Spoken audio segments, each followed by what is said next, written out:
আজকের ভিডিওটা মিস করলে তোমাদেরই লস। চলো আজকে তাড়াতাড়িভাবে শুরু করা যাক ব্লগটা।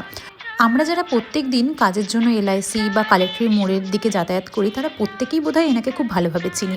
এই কাকুর ফুচকা দোকানে কিন্তু প্রায় বছর 20-এরও বেশি বয়স এবং অন্যান্য অনেক জায়গার ফুচকার থেকে এনার ফুচকার সাইজটাও আর আলু মাখাটাও কিন্তু ঠিক তেমনটাই টেস্টি।